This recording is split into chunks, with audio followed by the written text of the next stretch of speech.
Assalamualaikum warahmatullahi wabarakatuh. Innal hamdalillah nahmaduhu wa nasta'inuhu wa nastaghfiruh wa na'udzu billahi min syururi anfusina wa min sayyiati a'malina may yahdihillahu fala mudhillalah wa may yudhlil fala hadiyalah. Asyhadu an la ilaha illallah wahdahu la syarikalah wa asyhadu anna Muhammadan abduhu wa rasuluh. Amma ba'd. Pertama-tama, marilah kita panjatkan puja dan puji syukur kehadirat Allah Subhanahu wa Ta'ala yang telah melimpahkan nikmat dan karunia-Nya kepada kita semua, sehingga pada kesempatan kali ini kita masih dalam keadaan sehat walafiat. Yang kedua, sholawat serta salam tetap kita haturkan kepada junjungan kita, Nabi kita Muhammad SAW, yang kita tunggu syafaatnya di yaumul akhir nanti. Dan yang ketiga kalinya, di sini perkenankan saya membacakan sebuah kultum yang berjudul Kisah Aisyah binti Abu Bakar, istri Nabi Muhammad yang terkenal cerdas dan cantik. Aisyah binti Abu Bakar merupakan istri yang paling dicintai Nabi SAW setelah Khadijah, dan satu-satunya wanita yang dinikahi Nabi SAW dalam keadaan gadis. Ia mendapat panggilan kesayangan dari Nabi SAW, Humairah, yang artinya pipinya kemerah-merahan. Ia adalah seorang wanita yang cerdas, sehingga setelah Nabi SAW wafat, banyak sahabat yang bertanya kepada Aisyah tentang berbagai permasalahan. Aisyah dinikahi Nabi SAW ketika masih berusia 6 tahun di Mekah, dan mulai berkumpul dengan beliau ketika berusia 9 tahun di Madinah. Riwayat lainnya menyebutkan ia dinikahi Nabi SAW pada usia 9 tahun dan berkumpul dengan beliau pada usia 11 tahun. Ketika Nabi SAW wafat, Aisyah baru berusia 18 tahun. Ia lahir pada tahun keempat kenabian dan wafat pada usia 66 tahun. Malam Selasa, tanggal 17 Ramadan tahun 57 Hijriah.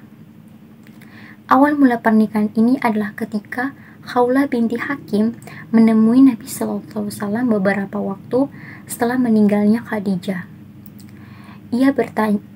Ia menanyakan kesediaan Nabi SAW untuk menikah lagi, dan ia memberikan pandangan jika janda adalah Saudah binti Zam'ah bin Qais dan jika gadis adalah Aisyah binti Abu Bakar.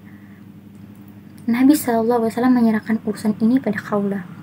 Ketika Khawlah menemui orang tua Aisyah, baik ibunya Ummu Ruman atau bapaknya Abu Bakar, sempat terkejut karena Aisyah masih termasuk keponakan Nabi SAW sendiri. Khawlah menemui Nabi SAW tentang status Aisyah yang masih keponakan beliau, tetapi beliau menyampaikan bahwa Aisyah tidak termasuk keponakan yang terlarang untuk dinikahinya. Abu Bakar dan Ummu Ruman dengan gembira menerima lamaran Nabi SAW lewat Khawlah ini. Nabi SAW datang ke rumah Abu Bakar dan beliau dinikahkan sendiri oleh Abu Bakar dengan putrinya Aisyah. Beberapa bulan lamanya setelah tinggal di Madinah, Abu Bakar bertanya kepada Nabi SAW tentang putrinya. Wahai Rasulullah, mengapa engkau tidak mengajak Aisyah tinggal bersama engkau? Saya tidak mempunyai peralatan rumah tangga, kata Nabi SAW. Mendengar jawaban beliau itu, Abu Bakar membeli peralatan rumah tangga yang diperlukan dan membawanya ke rumah Rasulullah SAW. Setelah semuanya siap, Abu Bakar mengantarkan Aisyah ke rumah beliau di bulan Syawal tahun 1 atau 2 Hijriah, di di waktu duha setelah ditinggal wafat Nabi SAW. Aisyah sering memperoleh hadiah uang dari para sahabat seperti Muawiyah, Abdullah bin Umar, Zubair bin Awam, dan lain-lain, sehingga sebenarnya ia tidak dalam keadaan kekurangan. Tetapi didikan Nabi SAW atas dirinya tidak sedikit pun berubah. Kemurahan dan kesederhanaan tetap menjadi pola hidupnya, sebagaimana yang dijalani bersama Nabi SAW, sehingga hidupnya cenderung dalam kekurangan. Suatu ketika Aisyah memperoleh hadiah 2 karung uang yang masing-masing berisi 100.000 dirham. Ia membagikan uang tersebut kepada fakir miskin dari pagi hingga sore, sehingga tidak tersisa sama sekali. Hari itu Aisyah sedang berpuasa. Saat masuk waktu maghrib, pembantunya datang membawa makanan untuk berbuka berupa sepotong roti dan minyak zaitun.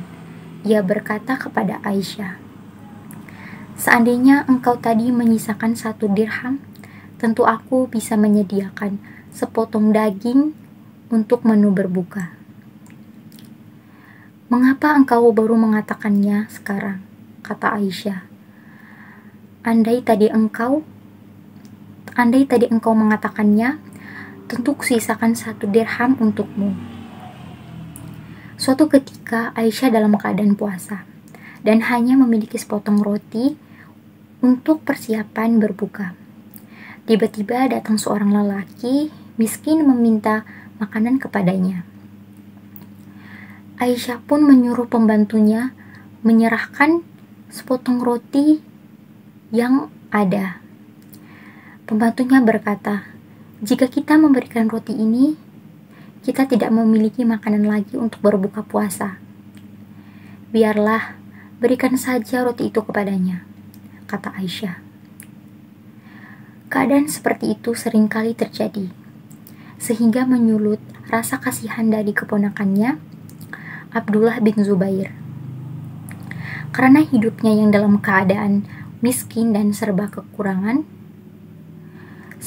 sebenarnya bukannya tidak ada harta dan uang, tetapi karena gemarnya bersedekah, sehingga tidak ada yang sempat menginap walau hanya semalam. Sebagaimana seringkali dicontohkan oleh Rasulullah SAW, Aisyah adalah seorang yang sangat cerdas. Masa kanak-kanak dan remajanya bisa dikatakan dihabiskan bersama Rasulullah SAW. Namun demikian, ia mampu menghafal begitu banyak hadis dan juga ayat Al-Quran. Padahal saat itu belum populer alat tulis dan buku catatan sebagai sarana penyimpanan informasi. Tak kurang 2.210 hadis yang diriwayatkan oleh Aisyah. Tidak hanya itu, ia juga mampu memberikan solusi berbagai permasalahan agama yang muncul kemudian berdasarkan apa yang dialaminya bersama Rasulullah SAW. Apa yang disabdakan dan dilakukan beliau menjadi dasar acuannya dalam memberikan solusi. Tak jarang beberapa sahabat terkemuka mendatangi Aisyah untuk meminta pertimbangan. Ibrah dari kisah ini, menjadi wanita muslimah yang cantik adalah sebuah dambaan setiap wanita, dan ini sangat mungkin terkabul. Tetapi menjadi wanita muslimah yang cantik dan cerdas tentu tidak mudah. Dan ingat, kecantikan fisik di permukaan sebenarnya adalah aura yang tampil dari kecantikan yang ada di dalam, yang memang terbina dengan baik. Hiasan kecantikan luar dan dalam hendaklah dihiasi dengan kecerdasan, baik kecerdasan intelektual, kecerdasan spiritual, maupun kecerdasan emosional hiasan kepribadian akan semakin sempurna manakala dilengkapi dengan akhlakul karimah serta kedalaman ilmu agama. Mungkin itu saja yang bisa saya sampaikan pada kesempatan kali ini. Kurang dan lebihnya mohon dimaafkan. Semoga apa yang saya sampaikan dapat bermanfaat bagi kita semua. Wabillahi taufiq wal hidayah. Wassalamualaikum warahmatullahi wabarakatuh.